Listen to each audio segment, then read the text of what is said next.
Good evening, friends. Warm welcome to all of you. We have two important presentations for the evening.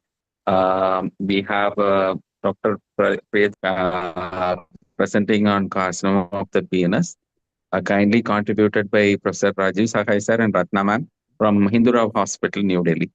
And we have Dr. Sheikh Abdullah presenting a case on carcinoma of the tongue from Madurai Medical College, kindly contributed by Professor Saravanan. So, friends, we have a galaxy of surgical oncologists for the evening. So, I would like to introduce one the other. Professor Subbaya, he is the director of the Institute of Surgical Oncology, Government Roypeta Hospital, is expected to join a little later. Professor Suresh Kumar, head of the Department of Surgical Oncology, Omandurar Multispeciality Hospital at Chennai. Professor Rudracharya, Max, New Delhi. Professor Anil Herur, Fortis Mulund. Professor Sandeep Bhamidi is from Great Eastern Medical College, Srikakulam. And we have Professor Sujay Susika from Kaveri Oncology, Chennai. So I welcome all of we have our own senior faculty, Professor Rajiv Sahai sir, Professor Jailal sir, and we have other senior consultants also who have joined today. I could see Dr. Robin, Dr. K.S. Ravichandra. I could see Ratna ma'am joining today. Professor Kanna sir, good evening sir. And we could see other seniors joining. Thank you friends for making this evening. Without much ado, we move on to the case presentation. I request Dr. Darshan to start the first case presentation on carcinoma of the penis. Faculty, I think all of you know we have 1 hour for each case. So let it be on a teaching mode. The first half remains on the clinical examination, history, and basis. The second half remaining on management issues and recent advances. I request you to give the correct answer if the candidate finds difficult to answer any question, or please, if the way this is the right way you want to correct them, correct them. Generally, we allow them to present the history part without halting, and you can revisit the slides one after the other and give your questions or comments. So thank you very much, all the faculty, for joining us this evening.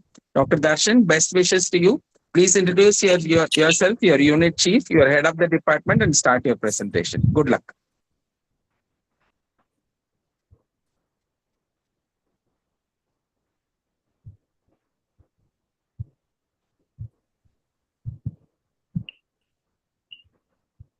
Do you have any challenges, ma, Darshan?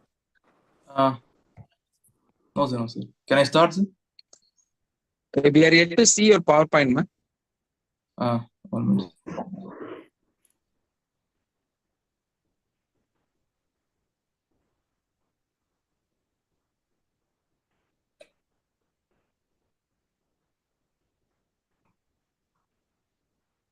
Can you able to see, sir? Yes. Good luck. Make it. Good luck. All the best. Okay, sir. Good evening, everyone. I am Dr. Priyadarshan from Indira Hospital. So I'm going to present about the case of CA penis. So my case is a 53-year-old gentleman, farmer by occupation, resident of Uttar Pradesh, present to OPD with a complaint of growth over the distal penis for last 2 years. So on history of present illness, patient was apparently healthy. Excuse me.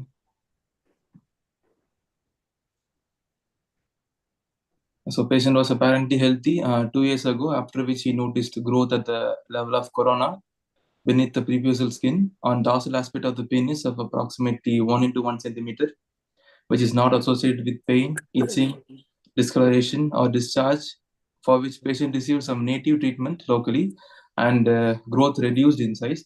There is no documentation available regarding this treatment. So for now, patient presented with growth at the same site for the last 3 months, which was progressive in nature, initially of size approx 0.5 into 0.5 centimeter, which has gradually progressed to attain a present size of approximately 3 into 3 centimeter. It is not associated with pain or difficulty in maturation. And there's a history of inability to retract foreskin since younger age. So patient having no history of hematuria or dysuria or burning maturation, no history of fever or baronophthitis, no history of trauma, no history of any obvious penile deformity except for the growth, no history of discharge from the growth or preputial sac or the urethra, no history of swelling in groin, abdomen, or any part of the body, no history of redness or whitish discoloration of the foreskin, no history of any pre-Bullington condition or high-risk behavior, no history of suggestive of distant metastasis like no history of cough, dyspnea, bony pain, cachexia, or even abdominal distension. So on medical history, patient having no any comorbidities, no non-diabetic, non-hypertensive, no any history of sexually transmitted disease, no history of any blood transfusion, no history of any previous surgical intervention. So personal history, patient takes a mixed diet, normal sleep pattern, bowel and bladder habits are normal. Patient married at the age of 20 years and having 2 children. Patient doesn't take tobacco in any form or doesn't consume alcohol or any substance abuse. And non-allergic to any food or medication. So treatment history, biopsy was taken by circumcision done which was 20 days ago. So summary, a 53-year-old gentleman with a chief complaint of growth at the underneath of the dorsal trapezial skin at the same site of the previous growth for 3 months of size 3 to 3 centimeter with long-standing phimosis since younger age. No any comorbidities or history of hematuria, multiple sexual partners, or no history suggestive of metastasis.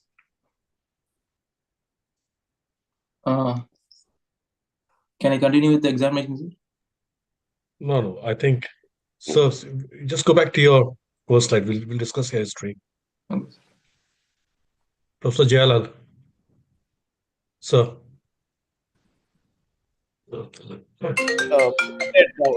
Very well. Only few questions. Repeatedly, you were asking about the sexually transmitted disease. Do you think carcinoma penis is a sexually transmitted disease? No, sir, but one of the predisposing condition was due to human papillomavirus. It may cause carcinoma penis. So we have to, for ruling out the infection, HPV, I'm just mentioning the sexual transmitted disease. There are so many diseases, human papillomavirus, even oral carcinoma, that is not sexually transmitted, human papillomavirus disease.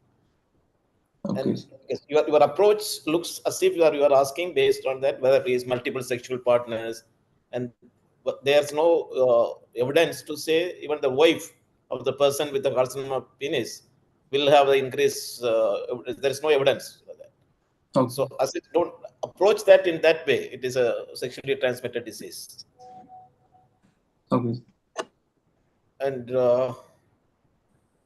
you said that the tumor has completely disappeared and now Yes, coming back. And how will you explain that? Actually, patient had a symptom of phimosis, not able to retract foreskin, like since younger age, but there's a swelling growth developed around 2 years back. It might be developed? It might be an infection or due to an balanoposthitis, or it is resolved due to that you don't call as a growth. Okay. Infection or balanoposthitis, because you are typically saying there is a growth started in the prepuce, it is going extending, then with the local native treatment it is disappeared. Okay. But the patient he gives like a history like the same growth was appeared before, which was dissolved on native treatment. Dissolved on native treatment. Yes. Till now, you tell about the pre-malignant conditions of penis, if you're aware of them. Yes, ma'am. So the pre-malignant conditions are erythroplasia of Couillard, bound leukoplakia, and Paget's diseases. These are the pre-malignant condition. Even these can cause malignant. These are the pre-malignant condition for CAPs. Only these three are the pre-malignant conditions. Even trauma can cause, and even chronic balanoposthitis can cause. History of smoking can cause BXO balanodis. So smoking a pre-malignant condition? No, sir. We are not asking you for the predisposing factors. We are asking pre-malignant condition. Pre-malignant.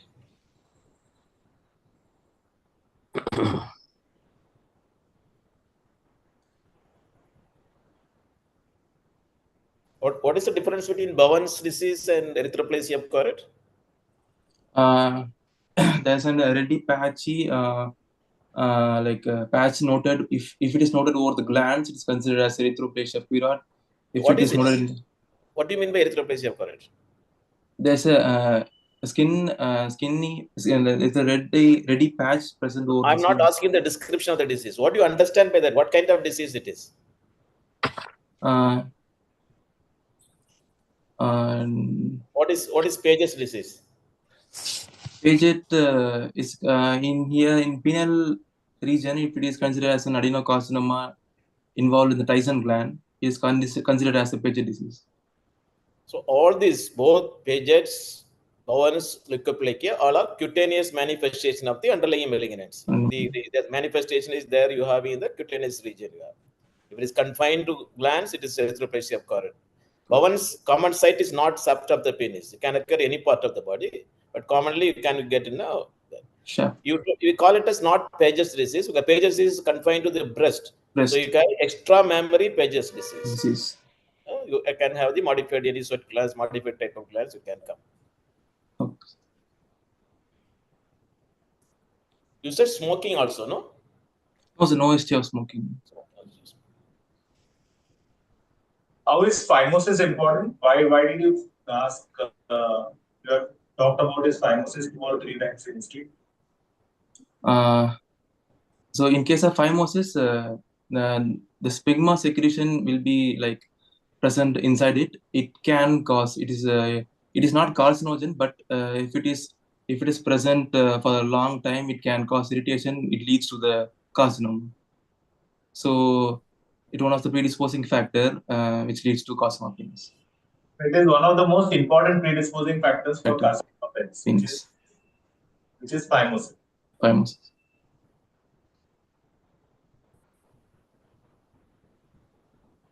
Darshan, Yes. based on the history, what do you think? You directly go giving a diagnosis. Do you have any other thing? It may it can be due to, I mean, it can also be a pre-malignant condition, which we are not sure it is a carcinoma penis. It can be an erythroplasia of Curot, which is a pre-malignant condition, and it can also be an chronic Balanophthitis. What do you think that it has after 2 years back? He has a similar swelling, which has been disappeared on native medicine, and then after past 3 years, he is having. Is there any correlation or something related? So before he should have this infection, mostly mostly Balanophthitis, and he was not noticed, and he takes some steroids from outside. It was dissolved, and after that it became a malignant condition for now. Okay. Proceed to clinical examination. Okay. Darshan, I'd just like to ask you, then Yes. say a few points. Early age of sexual activity is one of the factors which has to be asked for. And the previous lesion could have been a viral wart, which could have disappeared because of treatment and then has not just decreased in size and now has come back as malignancy. Yes, right. mostly. These are the two things. Yes. Right. No, you mean to say the benign wart is converted into a malignant wart? Yes. Yes. What is the organism caused benign wart? Like the viral wart may be due to, is due to a human papillomavirus. What type? Carcinoma accumulatum. No, what is that? Human papillomavirus, what number? You have it. Strains. What are the strains? Which is the HPV strain which can cause carcinoma penis? That is what Professor is asking. Sorry, so is there any difference in the strain which causes the benign wart and the malignant wart, malignant lesion? Human papillomavirus 16 and 18 can cause malignant. Okay, now how do you say that? That benign wart is converted into malignant wart? Because benign wart is going to be caused by the another group of strains. It may be due to 30, I think. 6 and 6 and 8. 6 and 8. Okay. Is that the only virus? Any other virus can cause? Even HIV can cause. HIV. So that is most important. They can potentiate the action of the human papillomavirus. So HIV has that. You must understand that there are different types of malignancies also which can be present in the penis. It is not only the squamous carcinoma. So if it is HIV, it can even be a sarcoma. Sarcoma. That is why you must ask for all that. Okay. There is no involvement of urethra, no? No, sir, no involvement of urethra. So why urethra is not normally involved in? It is protected by the facial outline.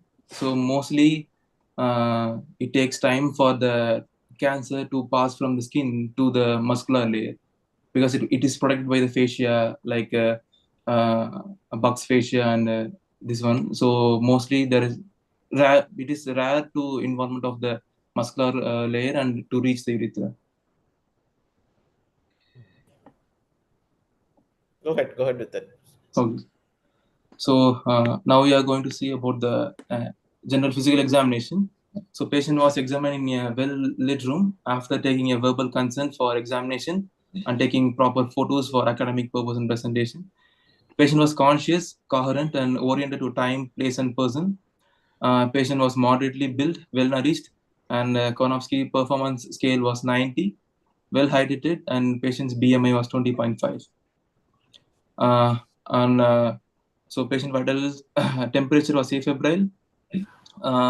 Patient was hemodynamically stable, and on systemic examination was normal. So we coming to the regional examination. Patient was examined in a supine position, exposed from umbilical to the mid-thigh under adequate anesthesia. Fibrotic ring of preputial skin was cut, and the examination was proceeded. So on inspection, position of the penis is central with a wider base and narrower tip without any distortion. Scrotum, urethral meatus, and bilateral hemiscrotum was normal. Growth of size around 3 into 3 centimeter, approximately 3 into 3 centimeter noted as the distal penis adjoining corona.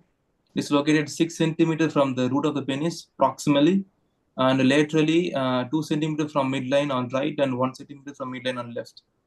It has an irregular border surface with well-defined margin with bluish discoloration of the overlying skin. And there's a nodule of size 0.5 into 0.5 centimeter noted at glans at 12 o'clock position adjoining the growth. Both inguinal regions appears normal, no lower limb edema noted.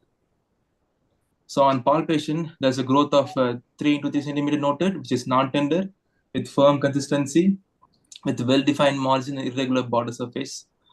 And as I said, there's a nodule of size 0.5 to 0.5 centimeter noted at glans at 12 o'clock site adjoining the growth, which is non-tender. No local rise in temperature, no bleed on touch. There is no discharge from urethra on expression. Scrotum and testes are normal. No palpable inguinal, pelvic, or abdomen or left supraclavicular lymph nodes. On DRE, prostate is normal.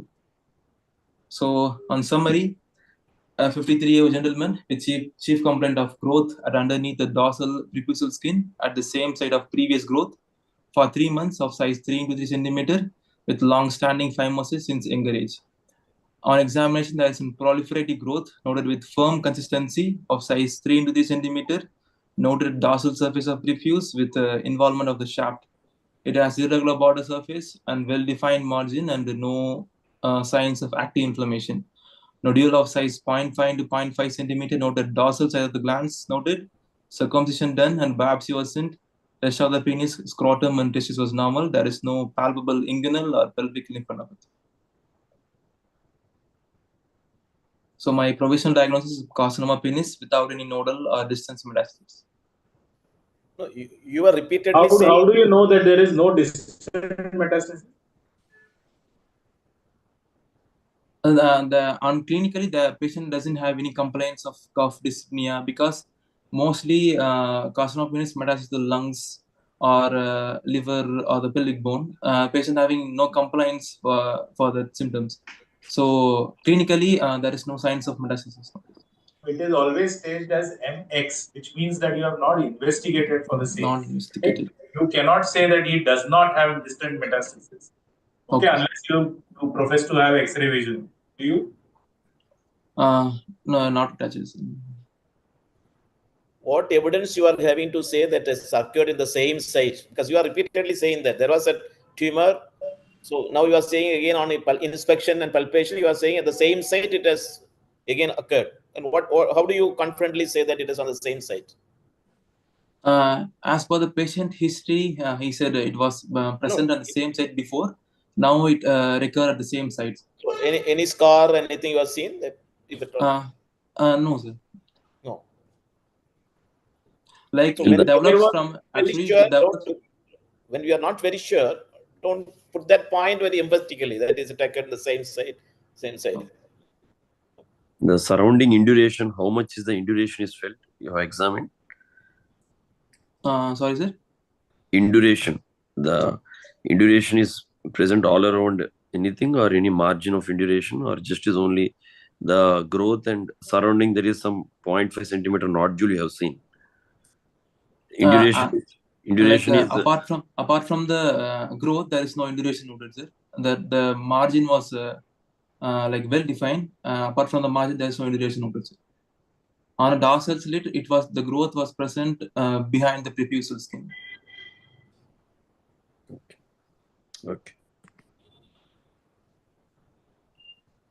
What is that nodule? Why do you think that knowing the induration is important? Why did the professor ask? Is it important to know induration? From that, we can know about the extension of the growth, whether it is involved the shaft or not. No, what is the importance of knowing whether ulcer is coming up to this, mass is coming up to this, and induration is coming up to this? And is there any importance of that? Or otherwise, how do you decide the margin of your how much margin you will give? It depends upon what is the size of the mass or the induration. It depends upon induration. So it is very important that you should know that how much its induration is going on. We have not mentioned in examination. So in examination, we would have mentioned it. Duration is felt or not felt around the lesion, or it's felt around at so much of distance. So that much is our margin. Okay. From there is your margin. Okay. Also, you have to mention that the induration is involving the whole circumference of the penis or partial circumference, whatever. That whole, you have to describe the clock. From this clock to this clock is the induration involving and the distance, right? Okay.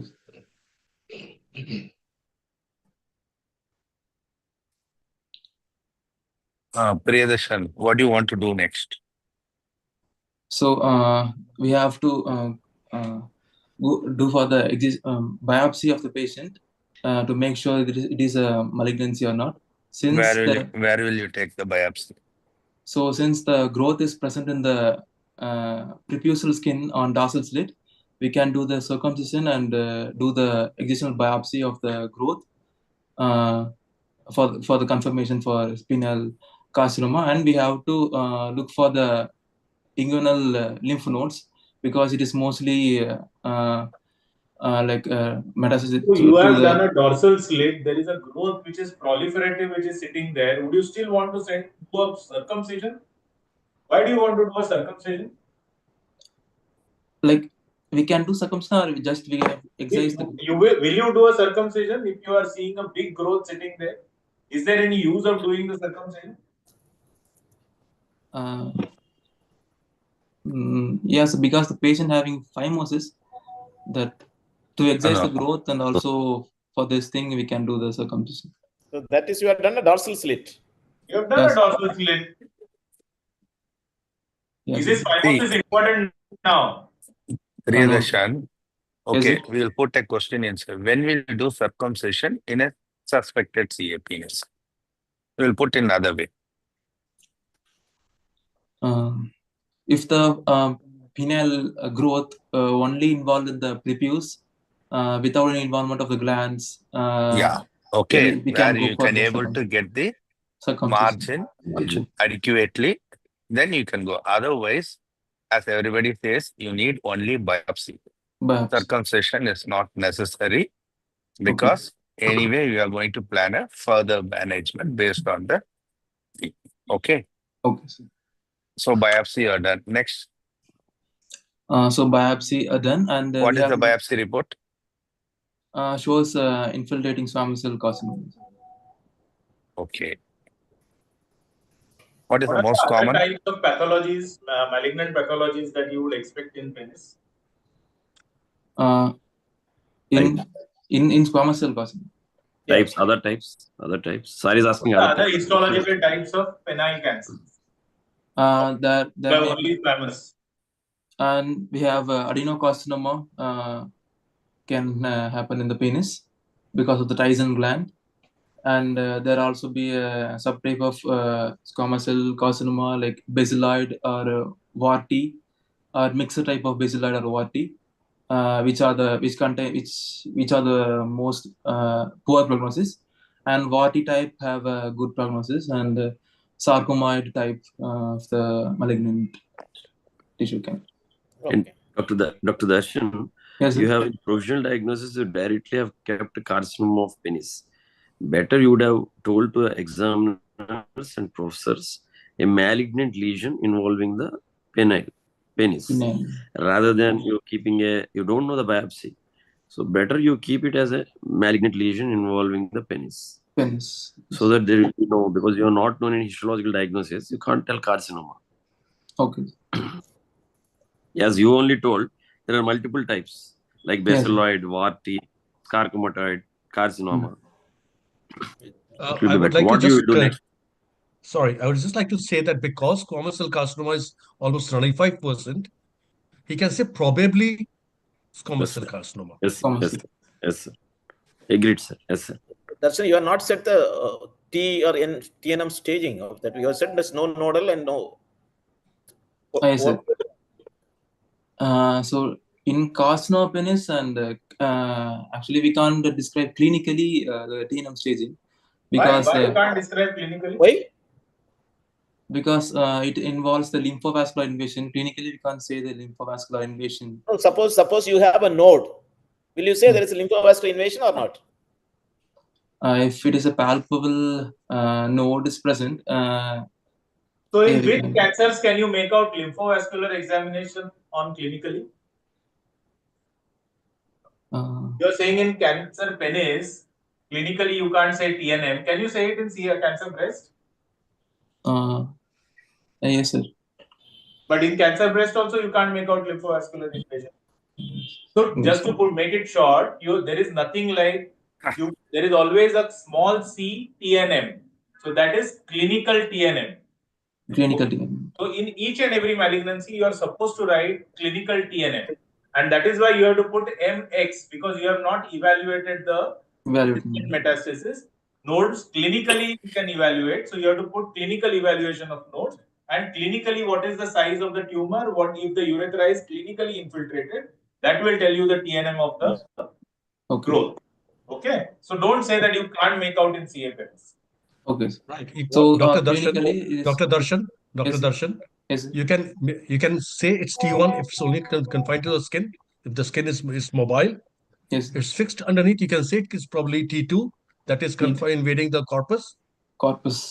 If there is hematuria, you can say that it's invading the urethra. Right, and you know whether it's invading the adjacent structures. Exactly for the lymph nodes. If a lymph node is single or multiple, if they're fixed or mobile, depending on N1 and N2. So clinically, you can still tell us the TNM, subject to further investigation. What is the difference in the clinical and pathological difference in the node?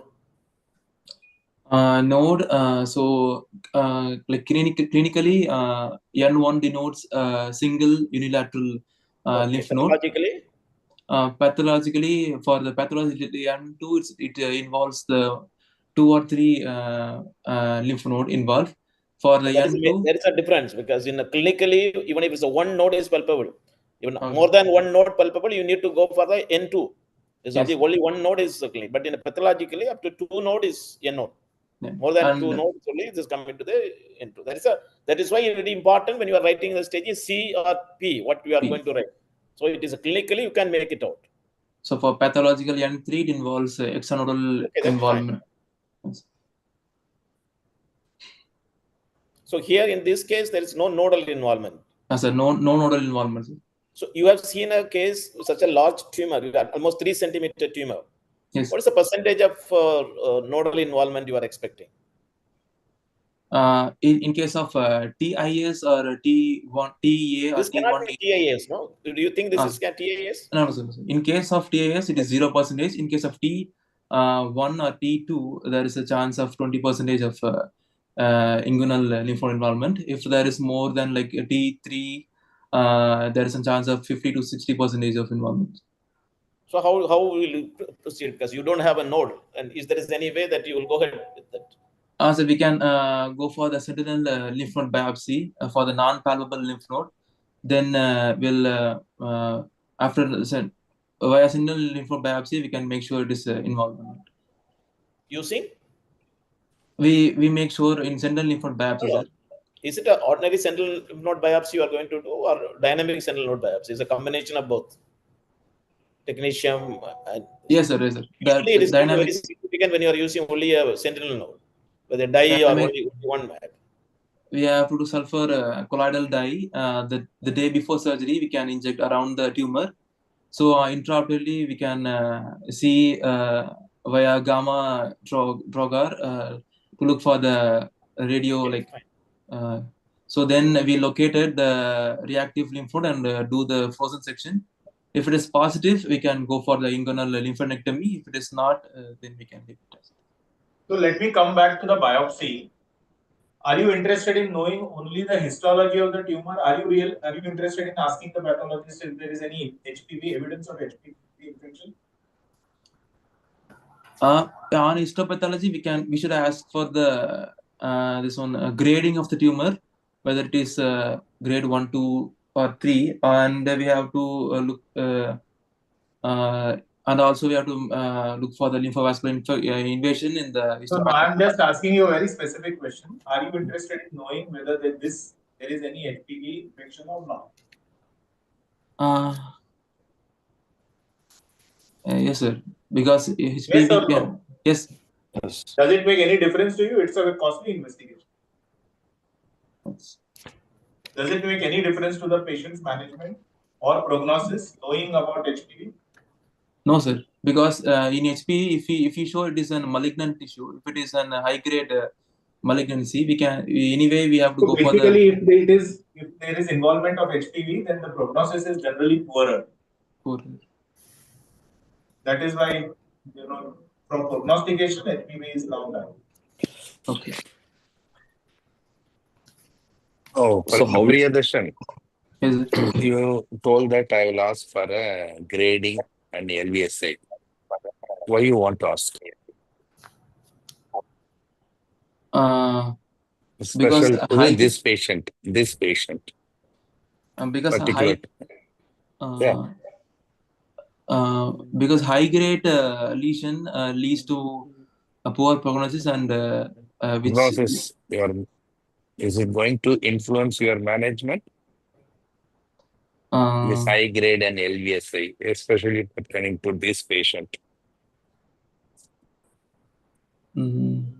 Yes, sir, because high grade can cause leads to the inguinal lymph node metastasis. Yeah, that's okay. Even though it is an N0, okay. So if it is an high grade LVSI present, we have to go for either minimum of sentinel lymph node or superficial block dissection, frozen and proceed. So you need to address the high grade inguinal lymph nodes. These are the points. Okay. So we do what after biopsy? What we want to do? Any investigations or imaging, or directly want to operate? We have to rule out like pelvic lymphadenopathy or other distant metastasis via doing CECT whole abdomen and chest X-rays to rule out metastasis and pelvic lymph node involvement. In this Then- case, what you will do for a local staging, what you will do for a distant staging? Sorry, sir. What you will do for staging in this case? For staging, the biopsy report, clinically we can You go for. done? No, I was asking what local imaging you will consider. Is there any use or you will consider? We can go for the MRI with the erectile position to look for the invasion of the carcinoma and this one lymph node involvement. Will you So do MRI. MRI in all cases? Sorry, sir. Will you do MRI in all cases, or will you select certain cases where you will want MRI specifically? Yes, sir. For all cases, we have to look for the depth of invasion. We have to do MRI with erectile position. Oh, you mean to say that all patients need an MRI of penis, isn't it? Yes. No, But it is like not. initially, we should go for the ultrasound. Yeah, especially when you are going for a Initially, we have to go conservative. for the ultrasound. If we are not sure about the invasion, the lymph node involvement, we can go for the MRI. No. It's not like that. When you consider MRI means when you are planning for a Organ preservation. organ preservation to know the exact extent of the lesion, and from that lesion you can give a margin so that whether it will be useful, organ preservation will be useful or not. Okay. Particularly for organ preservation. Suppose you are planning for a emasculation, whether the MRI is needed. So emasculation. No, total sir, penectomy. Total penectomy. No need. Anyway, we have to go for total penectomy. No need for MRI. Yeah. So you need to reserve your investigation according to the need of the patient. Okay. So in this patient, will you do or will not do that finally? Like if we are planning for a organ preserving procedure, we need to do an MRI scan. What is the organ preservation treatment for this patient? Sorry, sir? What do you mean by organ preservation? This patient? There is a growth involved in the glands. If it is involving the urethra, corpora spongiosum, if it is involved till the root of the penis, we have to go for total penectomy. This to avoid this. In this patient, Sir is asking in this patient, you don't think anything. In this patient, you have seen a 3 by 3 centimeter lesion with a 0.5 centimeter. Another nodule is there. You will do an MRI in this patient. Then Sir is asking why you want to do it and what is its use. So to look for the inpatient. Anyway, for this patient, we should plan for the partial penectomy. If it is if it is involved the most proximal area, we need to go for the total penectomy. So to rule out that. So what length you will see? Sir is asking what length you will see. Which length, until what length, minimum length that you have to keep for a penis to go for an organ preservation. Like for the partial penectomy, at least 2 centimeter of the proximal penis should be preserved. For that, we have to do the MRI in erectile position. So in your clinical judgment, is that possible or not possible? Clinically, it is possible. We can. Do you need an MRI or don't you need it? No needs. Dr. Darshan, yes. You mean the MRI is required if it is just shy of 2 centimeters, we are still struggling to get a 2 centimeter margin remnant, then MRI is important. But here you can get easily more than 2 centimeters, so MRI is not important. Not important. What is the better investigation for the inguinal lymph nodes? MRI, CT scan, ultrasound. Ultrasound. What are the characteristics of a malignant lymph node or ultrasound? Any idea? For malignant lymph node, there will be an absence of a hilum in the lymph node. and the longitudinal transverse ratio will be higher. It will be rounded in shape in case of malignancy. If it is not, it should be oval in shape. Very good. Very good. Very good. Very good. So you look for the bilateral lymph node, or what is the percentage of going for a bilateral? How do you expect?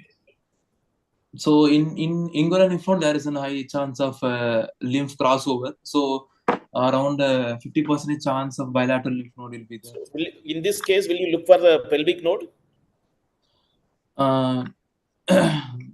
No need. If it is a central lymph node, Okay. You said your glans penis is involved. Is there any peculiarity? Glans penis is involved, which directly drain into the deep inguinal lymph node. But if at least one inguinal lymph node is positive, there is a low chance of pelvic lymph node. If it is Normally, general, it will not skip the lesion. It will come only the inguinal node. But will you not screen? Will you not screen? We should screen for the pelvic node via CECT whole abdomen. CECT abdomen. Avoid using words like CECT. Just say contrast enhanced. Contrast. Okay. Some people may not like using the short forms, you know. So in an exam, never say CECT. Okay. Just a suggestion. That's all. Okay. Yes. And in this case, what is your total plan? Can you tell the total plan in this case? What is your treatment plan? We should proceed for the partial penectomy, followed by the sentinel lymph node biopsy. So if it is sentinel lymph node biopsy followed by frozen section, if it is positive, we can proceed to the inguinal lymphadenectomy. If it is not, we can just stick on to the partial penectomy. Is there any role of chemotherapy, neoadjuvant therapy? In this case, no need for neoadjuvant chemotherapy. Neoadjuvant chemotherapy noted for carcinoma penis, there is no need. Only when you are going to have a large, more than 4 centimeter node, and there is a role, we can have a neoadjuvant chemotherapy for that, not for the CA penis. On the other hand, if this was just a carcinoma in situ, just a small, like the growth that you described, it probably disappeared on some treatment. Is there any role for non-operative treatments? If so, what are they? Sir, if in case of carcinoma in situ, we can go for the topical agents like 5-fluorouracil or imiquimod. And we can also go for the brachytherapy, but we have to make sure circumcision should be done before the brachytherapy, because it can cause an penile edema. Any role of laser? Laser therapy can also be used, like NDR can be used.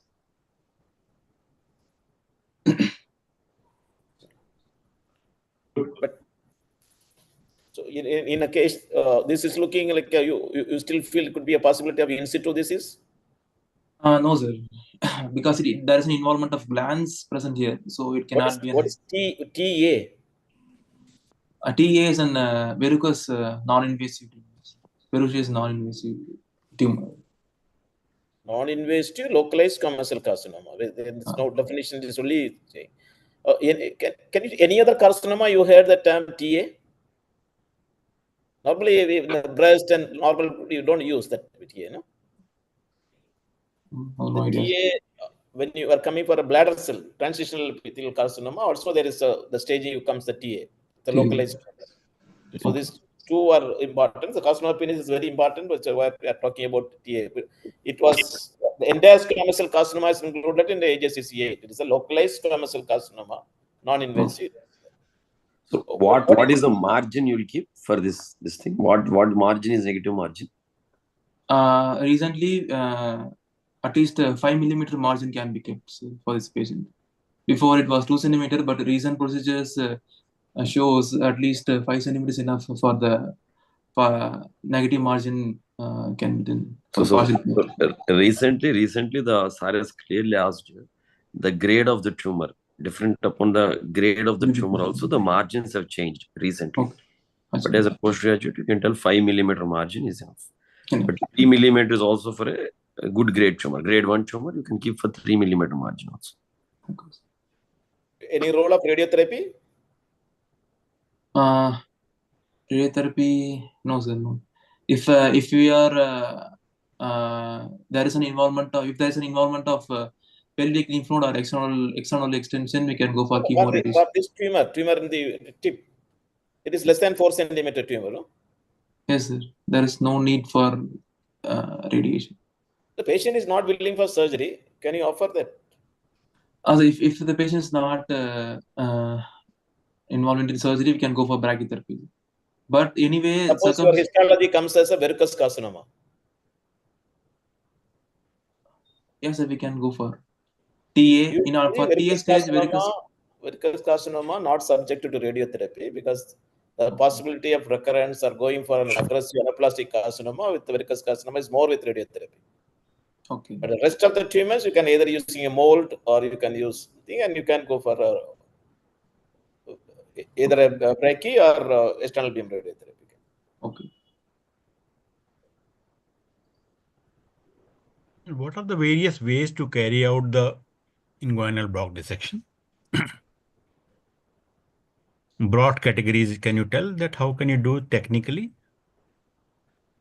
For the radical inguinal dissection, we have to make an incision on the lateral side. That is the open technique. What are other techniques to carry out the block dissection?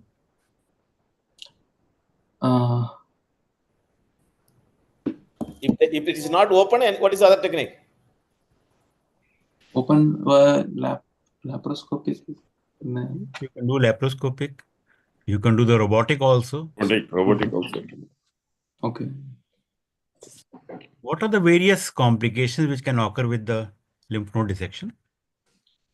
After dissection, it can cause a skin necrosis or a flap necrosis because after dissection, we have to do a sartorius transposition. It can lead to flap necrosis, and another percentage chance of lymphadenoma can happen. Sartorius transposition will lead to the flap necrosis? Skin necrosis can happen. No, it's not. Sartorius transposition? Sartorius transposition. For the radical dissection, we have to do for the sartorius. In case of modified, there is no need for transposition. Darshan Sari is asking for what, to prevent what complication you are going to do the sartorius? For the prevention of the damage in saphenous vein, we have to. No. It is the femoral block. Vein we remove. Okay, if you think that you have naked the femoral vessels, it can blow out. So to prevent that, you can use the sartorius flap. Okay. But what are the various ways to prevent the skin flap? Skin necrosis. Something lazy. Yes. Lazy incision. Lazy incision can be done. Lazy incision. Yes. What other? How much should be the thickness of the flap? Thickness of the flap. A flap raised until the scarpa's facial.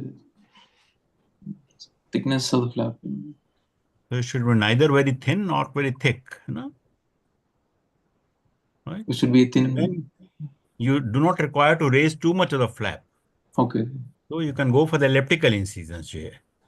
Okay. That you excise the skin in between. Okay. And then you have to preserve the blood supply to that. And you have to prevent the infection.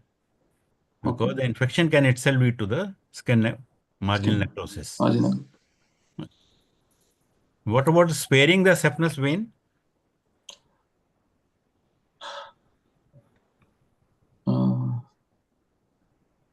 Can you do the block dissection with sparing of the saphenous vein? Yeah, we have to. Yes, you can do that. Yeah, in case of modified dissection, yes, like Catalona's, like Catalona dissection, there is no complication like skin necrosis or damage to the saphenous vein.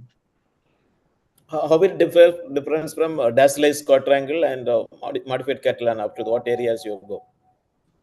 In Catalona, we modified, just we have to remove the region of superior medial, central, and some part of inferior medial part of the lymph nodes, which are all medial to the femoral artery.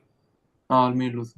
In case of radical, we have to remove everything from start from all borders like superior lateral, superior medial, and inferior inferior, and even the central part of the. What is the Dashless quadrangle? Sorry, sir. Dashless quadrangle. That is the area. You have a boundary. So that you asked me the borders. Yes. Borders involve inguinal ligament superiorly and laterally. From anterior superior explain to the pubic tubercle, how much down, how much on That this side? that one laterally from ASIS 20 centimeter inferior, Yeah.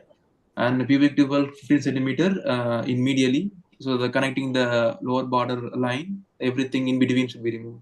What is the boundary for pelvic node dissection? Pelvic node dissection. Upper border bifurcation below. Upper bifurcation, common carotid and common ilia. Inferiorly inguinal ligament. Some nerve is there on one side.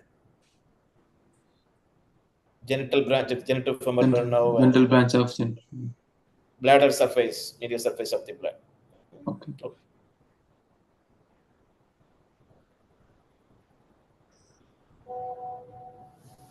Look, lymphoria is one of the common possibility. You know, what are the technique you can prevent lymphoria formation? Precautions you take.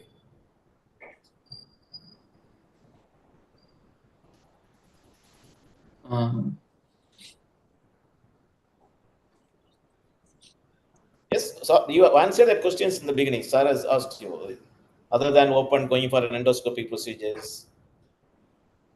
Like for transportation of sartorius. That is not necessary. You have the position, you are going for a modified Catalona procedure, or you are going for an endoscopy, you are creating a thickness, the flap, without being much meddling.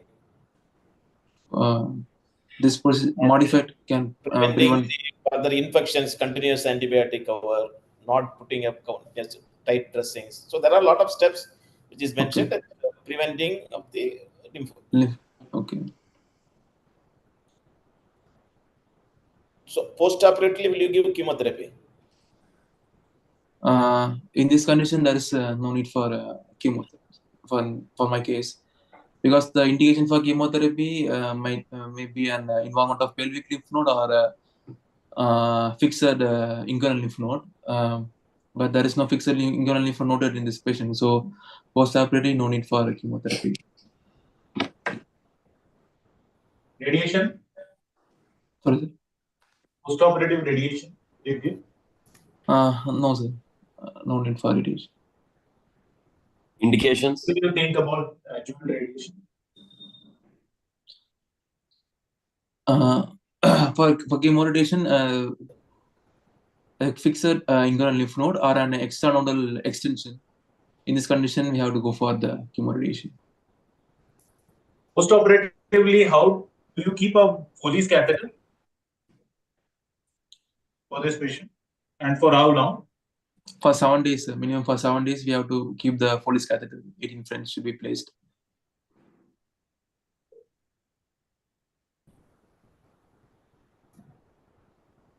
What are the common complications of doing a partial amputation or partial penile? Short-term and long-term complications. Short-term, a patient will have an infection over the surgical site. On the long term, the patient will have a urethral. There are high chance of urethral stricture can happen in this patient. If it is the urethra if it is the bite taken from the edge of the urethra, there's high chance of stricture will be happen post-operatively. What are the ways to anything you try and do to reduce the chances of urethral stricture? So while taking a bite in the urethra, we should not take at the edge of the urethra. It should be take at least 0.5 to 1 centimeter proximate to it to make that flap. So it by this we can prevent the urethral stricture post-operatively. Something called as fish mouthing. Sorry, sir. Something called as fish mouthing of the urethra. Sir, fish mouthing. What is it? like during that inferior flap, we have to give a stab incision vertically and suture it laterally on the spongiosum muscle. Typically, it is like doing a Cheetos on the intestine. Take a small cut on the urethra so that your urethral size becomes a little bigger. Oh.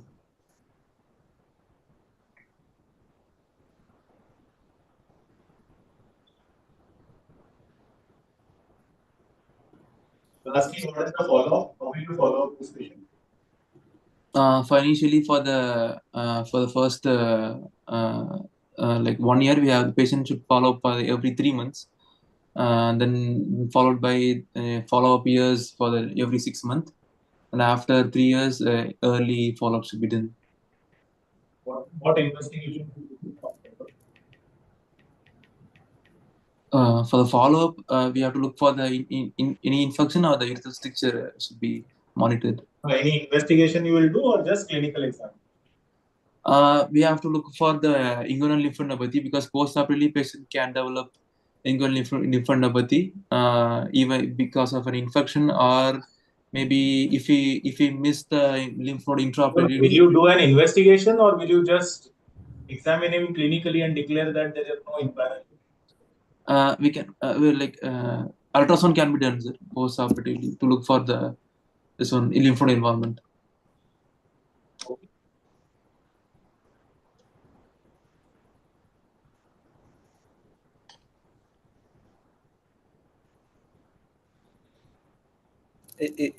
So now suppose you are done a partial penectomy and you find out the report your margin is not positive, negative. You may end in a total penectomy. What are the ways you can suppose the patient is asking for a reconstruction? What are the ways you can do? What are the? Is there is a possibility to reconstruct the penis? Sir, there's an first we can go for the inflatable processes. For reconstruction, we can take a skin from the forearm or forearm, and we can go for the reconstruction of the penis. This can be done to maintain the urethral patency and the sexual function. Can you get any secondary lesions in the carcinoma penis? Sorry, the secondary? You are talking about the primary. Yes, sir. Can any secondary lesion can come to the penis? Metastasis from other diseases. What is one of the commonest causes for priapism? What do you think?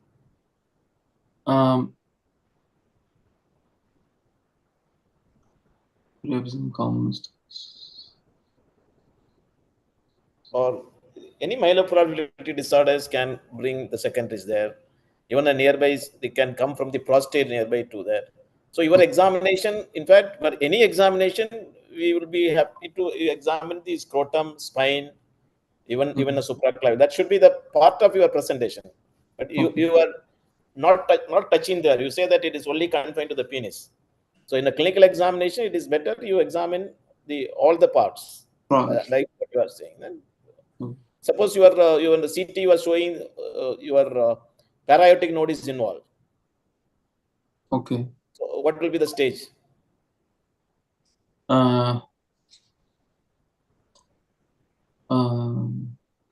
If it is paraiotic node involved, it goes from the pelvic lymph node, so it might be a metastasis. So it should be metastasis, not nodal. Nodal. So consider as a metastasis.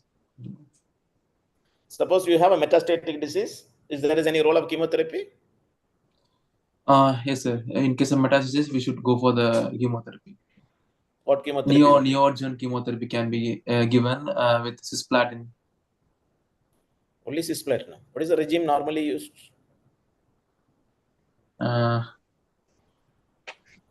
Cisplatin and one of the recent one examination, the other than book, the NCCN guidelines is what is most important. So these are the topics where if you can read through the NCCN guidelines, and you will have that isn't more authenticated whatever in the exam you are talking. Okay.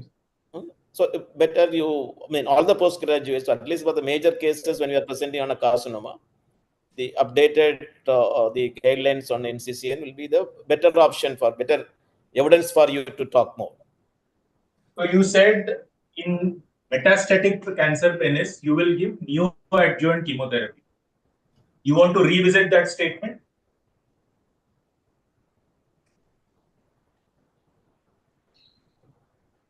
Did you say something wrong or did you say something right? In short, what is neoadjuvant therapy, what is adjuvant therapy, and what is palliative therapy? Neoadjuvant, like before surgery, we have to give chemotherapy to reduce the size of the tumor or something. We should go for this one neoadjuvant. But in case of metastasis, we have to go for palliative chemotherapy. Right. So be very careful about words. Okay. Oh. So neoadjuvant is the wrong terminology there. Okay. In carcinoma penis, it is not a neoadjuvant. There is either is an upfront surgery only. Okay.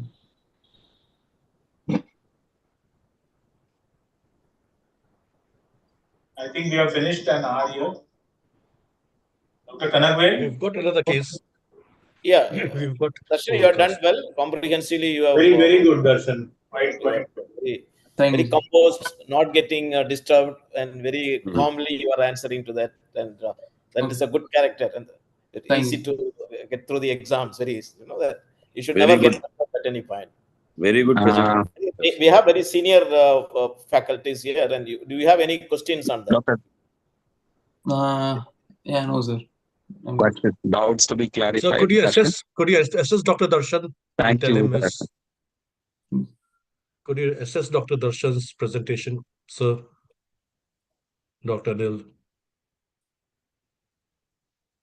So I would give him definitely passing. There were 2 or 3 things that I felt. One was in malignancy, you cannot be very, very definitive. Okay. So you should never start using the words no, never, carcinoma. Don't commit. Okay. Because in malignancy, unless you have a biopsy and unless you have done your staging, you cannot be certain. So you will always need to be unlikely, probably is what you will use. Probably carcinoma penis, likely to be carcinoma of the penis. Okay. Low clinical evidence of distant mets is what you will use. So don't be. It will sound a little arrogant whenever you present it that. That's what the feeling some people might have. Okay. So that is one. Otherwise, as I suggested, be very, very sure about the words that you use to describe the various therapies. Because if there is a purist sitting in front of you, then they might not take it very kindly. Okay. And rest of the things were quite good. I think you've done a great job. Your knowledge is also quite good for the MS level. Great. Okay. Thank you.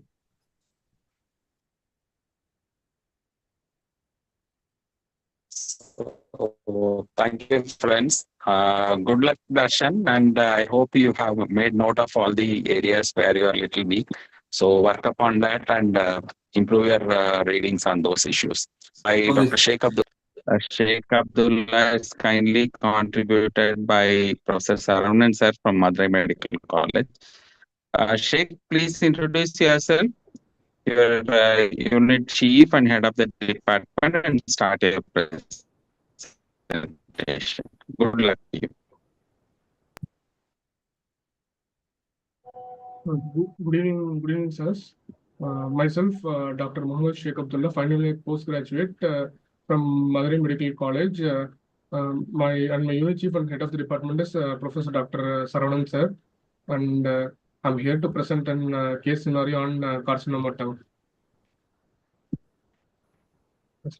A 48-year-old male patient from Virudhunagar, who is a driver by occupation belonging to low socioeconomic status, presented with complaints of ulcer over the right side of the tongue for past 5 months. And patient was apparently normal 5 years back.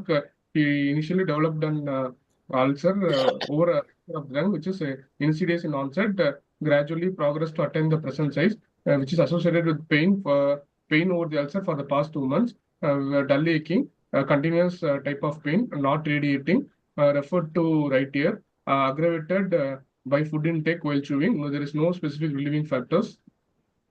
History of dental caries present for the past 5 years. There is history of excessive salivation present. History of right ear pain present. There is no history of difficulty in swallowing. There is no history of slurring of speech. There is no history of difficulty in protrusion of tongue. There is no history of difficulty in mouth opening. There is no history of halitosis. There is no history of bleeding from the ulcer. There is no history of voice change. There is no history of loss of weight or loss of appetite. There is no history of any neck swellings. There is no history of any cough or breathlessness.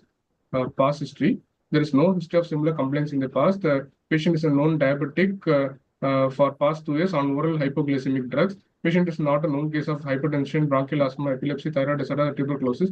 History of dental extraction done for dental caries 5 years back and recently 2 months back. There is no history of any other surgeries or blood transfusion in the past. There is no history of any sexually transmitted diseases. Family history, there is no significant family history. Personal history, patient consumes mixed diet. There is no history of any spicy food intake. Normal sleep and appetite. Normal regular bowel and bladder habits. Patient is a known smoker for past 8 years. Consumes 2 to 3 cigarettes per day. And pack year index is around 20. There's history of alcohol consumption for past 8 years and claims abstinence for past 2 months. There is history of habit of night quit for the past 3 years. And summaries, and 48-year-old male patient, chronic smoker and chronic alcoholic with the habit of tobacco chewing, presented with the chief complaints of ulcer over the right lateral aspect of tongue for past 5 years, associated with the recent onset of pain, referred to right here, with the history of dental caries and dental extraction. Yeah, Dr. Abdullah. Yes, sir. You said that there's history of dental caries. How do you take that history? Dental caries possesses an dental caries and tooth extraction possesses a risk factor for CA tongue, carcinoma tongue. So he's undergone extraction of the teeth. Extraction, yes. Could you find out which two teeth have been extracted? Yes, sir. In upper premolar, lower premolar, and molar, sir. Dental formula, I have put, sir, in examination. No. I mean, did he tell you that which tooth? Is it important to observe whether it's incisors or it's the canines or it's the right back behind the molars? Yes, sir. If it's a molar and premolar, there can, due to exposure of the mandibular canal, tumor can upstage and can enter into mandible, sir, in lower tooth extractions. Okay. How does tobacco cause cancer in this, in oral cancer? What is the mechanism of action? Yes, sir. Yes, sir. Initially, due to chronic irritation in quid disease or any oral, due to chronic irritation, there will be initially dysplasia and can progress to metaplasia and can cause malignancy, sir. Why smoking causes carcinoma? Tobacco itself processes and what is the content? What contains smoke and what is happening with the anything which is happening to the saliva? Nicotine. Saliva is normally effective, no? Saliva is normally it is protective to the. It is anti-accident. Yes, sir. But what will happen when you are smoking? It causes dry mouth,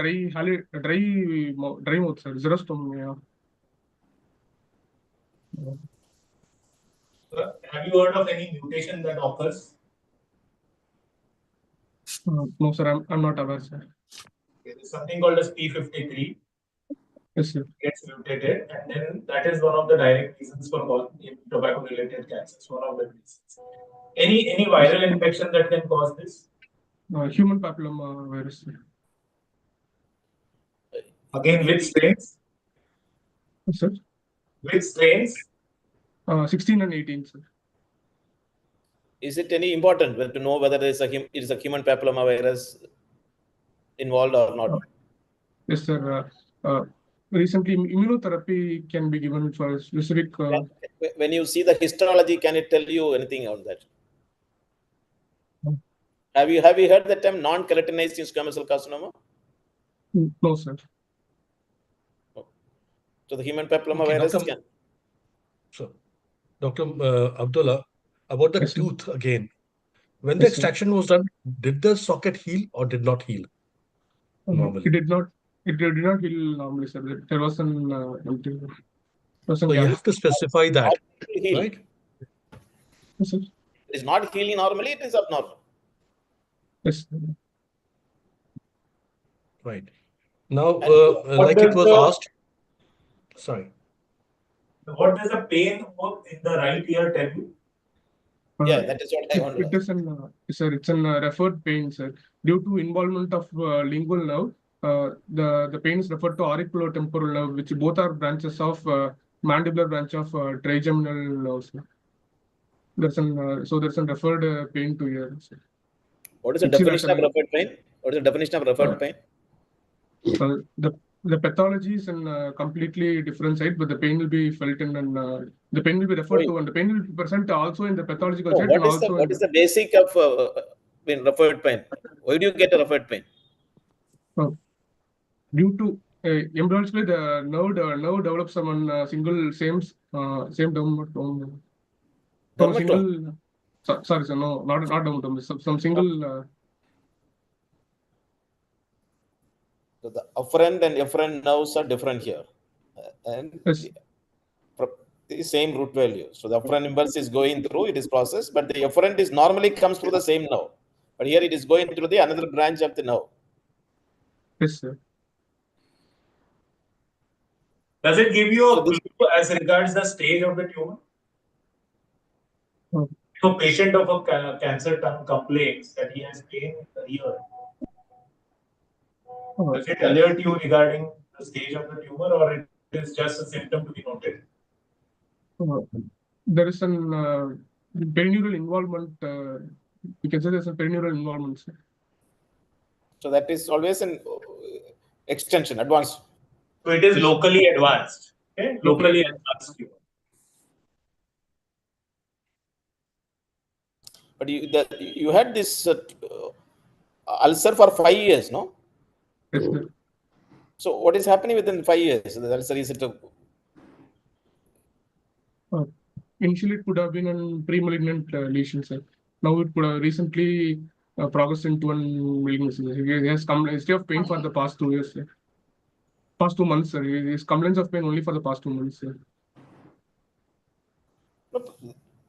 That may show you that the nerve may be involved. The early stage is not involved. Not involved. Yes. And you also said the pain is a continuous pain. Normally, you can get a pain on food intake or movement, but this pain was a continuous pain. Continuous. Yes, sir. So, do you expect that carcinoma tongue, that kind of 5 years, it is a slowly growing tumor? No, sir. Usually, it will be rapid onset, rapidly growing tumors. It could be a varicose carcinoma, sir. It's fine, but you should have put some more question to the patient and understood what was there and how it was there for the 5 years, and you should given some more evidence on that, some more details on that. Do you really expect a malignancy to be there sitting quiet for 5 years? No, sir. Did you ask for any swelling in the neck or anywhere else? Yes, sir. I have asked, sir. There is no history of. So 5 years, do you expect that tumor to be just like that? Do you think there might be something similar which was pre-malignant before? It could be, sir, but from history I can't properly differentiate. What are the pre-malignant lesions of the tongue? Leukoplakia, erythroplakia, oral submucosal fibrosis. How long does leukoplakia take to turn into malignancy? I'm not aware, sir. And you said it is in the lateral part of the tongue. Do you think the leukoplakia will be there, the lateral part, or what is the common site where you get a leukoplakia? in middle aspect, anterior to the middle aspect, not in the corners, not in the usually not in lateral borders.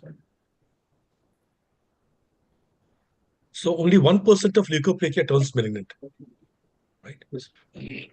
It's just And that your patient has an the ulcer. chance is high.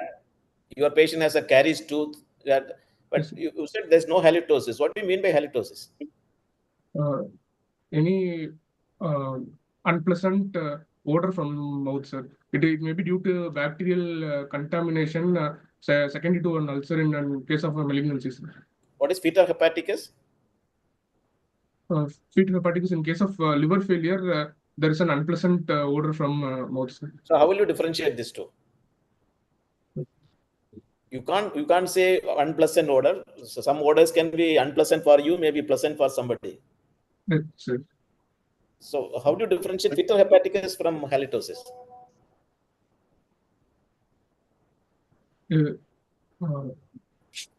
Halitosis, if you teeth your brush or something like that, you can remove that or you can reduce that. Fetal hepaticus, it is a problem. Pathologically, it is coming from the liver, so it will be persisting. The both are same, both are the same mechanism and same thing, the sulfur mechanism. Yes, sir. Any idea how much risk increase happens if you have alcohol and tobacco both?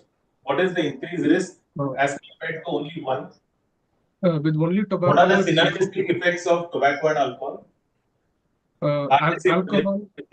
Yes, sir. Alcohol itself will not cause any malignancy, sir. It will act as a solvent. Alcohol will not cause any malignancy? No, Sir has very clearly said in the last case, don't use that very definite statement like this. It will not cause. So alcohol acts as a solvent, sir. It will synchronously act with tobacco and it will increase the risk both of the P53 mutation can take place with alcohol and with smoking. You can't say that only the they are both together. How much does it increase? Sari is asking additive or multiplicative. Sari is asking additive or multiplicative. When you use both, multiplicative, sir. With only tobacco, it's 8%, 8 times risk of malignancy, and with alcohol, it increases to 15 to 20 times, sir. And so the effect of both together, it is nearly double.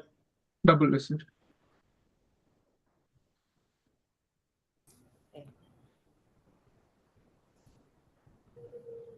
So it is not just additive; it is a multiplicative. Twice. Multiple, yes, sir.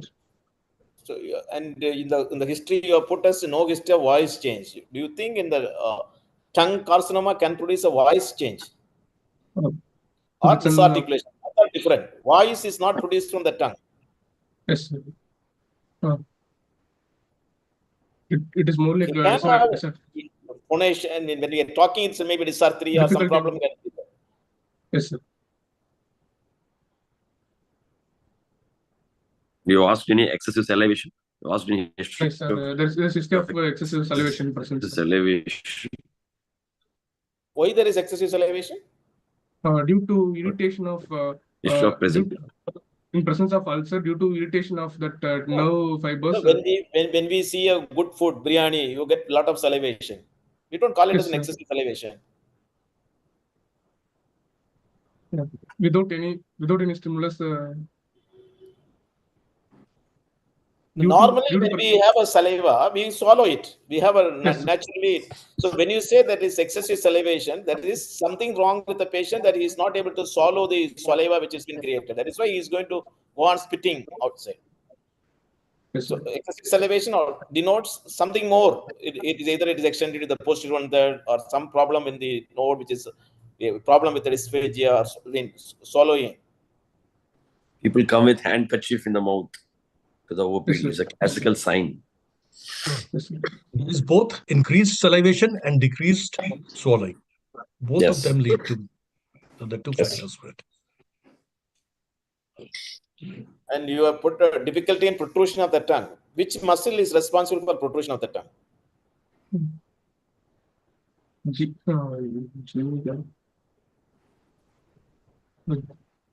Genioglossus. Okay, very good. So what is the function of genioglossus? Is it only protrusion? So, sir, When the hypoglossal nerve is damaged, and what is the difference? You see that it's more to the same side or opposite? Same side deviations. Why? If the function is only protrusion. No, sir. What's wheelbarrow movement? Wheelbarrow phenomenon. Phenomenon. Sir is asking about wheelbarrow phenomenon. Okay. It is right. You have said it is a protrusion, but also it is pushing to the other side. Yes, sir. So that is what. So there's no need to just put difficulty in protrusion. Is it you want muscles involvement or anything else you thought when you are asking this question? Protrusion of the tongue. No, sir. Only muscle involvement, sir. Is it any significant muscle involvement? Intrinsic muscle involvement? Is it alter the stage? No, sir. Intrinsic muscle involvement doesn't alter the stage, sir. Okay. So what you are asking is probably to the floor of the mouth. It is infiltrating into the floor of the mouth. Then the patient may not be able to protrude the tongue. Yes. Not per se with the tongue. Yes, sir. Okay. Come to examination. Yes. On general examination, patient conscious, oriented, afebrile, moderately built and nourished, hydration is fair. There is no pallor, no icterus, no cyanosis, no clubbing, no pedal edema, no generalized lymphadenopathy. Vitals BP, blood pressure 110/70, pulse rate 87 per minute, saturation 99% under rumor. And this is the clinical picture of the patients. Examination of oral cavity, inspection, mouth opening adequate, lip and commissures normal, buccal mucosa, gingivolabial and gingivobuccal sulcus normal, tongue. Here there is an asymmetry noted, single ulcer of size 4 × 2 cm over right lateral aspect of tongue, extending into dorsal surface with irregular margin, inverted edges, with the floor covered with slough present, and extending anteriorly 1.5. The ulcer is extending anteriorly 1.5 cm from the tip of the tongue, posteriorly medially 0.5 cm from midline, laterally present along left lateral margin of the tongue. The lesion doesn't cross the midline. There is no active discharge or bleeding from the ulcer noted. There is no deviation of tongue con protrusion. Floor of the mouth normal. Mouth opening is adequate. Dental formula 2123, 2122, 2122, and 2113 in all four quadrants. Sharp tooth noted at upper second molar. Staining of tooth with tobacco present. Multiple dental caries present. Retromolar trigone is normal. Hard and soft palate is normal. Anterior pillar is normal. Uvula and midline. There is no other lesion noted. On palpation, tenderness present. All inspectory findings of site size, shape, and extent confirm. The ulcer is variable in consistency. Induration present up to midline. Ulcer doesn't bleed on touch. Gingiobuccal and gingivolabial sulcus normal. Examination of mandible and bidigital palpation, there is no thickening present over mandible. On palpation of neck, there is a single mobile swelling of size 1.5 × 1 cm, which is hard in consistency, non-tender, present in right submandibular region. Other systemic examination, CVS S1, S2 present, there is no member. RS, normal vesicular breath sounds heard, no added sounds. Per abdomen soft, there is no organomegaly. And neurology, there is no neurological deficit.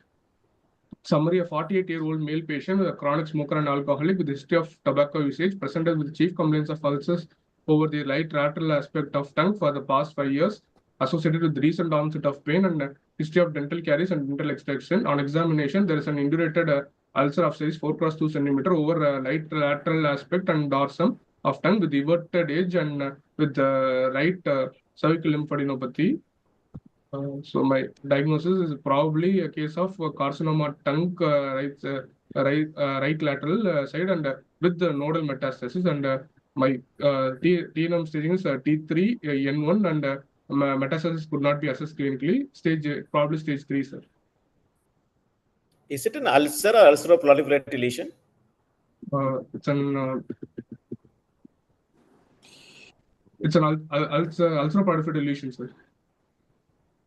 No, but you are saying everywhere it is an ulcer, and the only thing you are coming with the proliferative margins are everted. Where do you see the everted margin in the tongue? In case of an squamous. No, we are not asking the theory. When you are examining the postgraduate, examining the case, if it is there, is also been averted, please comment. Otherwise, don't come and say routinely. It was very unusual to see that here. Exam, we were more interested in the clinical finding, what you are seeing and what you are putting forward. Yes, sir. So if you had a deviation of the tongue on protrusion, what would it indicate? It could indicate the involvement of the genioglossus muscle, sir. It could. Deviation. Hypoglossal nerve involvement. Sir. Which side? Which side the tongue would go if the right, in this patient, if the right hypoglossal is involved, which side the tongue would go? Same side. Sir. So you tell right side or left side? Sir is asking. Where the tongue will protrude? In this case. Ipsilateral or contralateral? In case of a right side lesion, left side deviation will be present, sir. Not on the same side, huh? Yes, sir. Because the muscles will get paralyzed on the same. Because the opposite muscle will be pushing it to this. Pushing. Yes, sir. And another thing is, you have not mentioned about the oral submucous fibrosis present or not. And that is very important. And you are not told about tobacco staining, which is present all over the teeth. You have to comment. Sorry. And you told mouth opening is adequate. What is adequate mouth opening? If on opening the mouth, I'm able to admit my 3 fingers, or in centimeters. If it is more than 3.5 centimeter, it's an adequate mouth opening, sir. Okay. Just as this thing, is there a clinical way to make out that the base of the tongue is involved or the posterior 1/3 is involved? Patient comes to your OPD, can you just at first this thing make out that this guy has a base tongue lesion? Yes, sir. Unable to protrude. The patient can't open the mouth. There will be inadequate mouth opening, sir. Why? Why should a base tongue have inadequate mouth opening?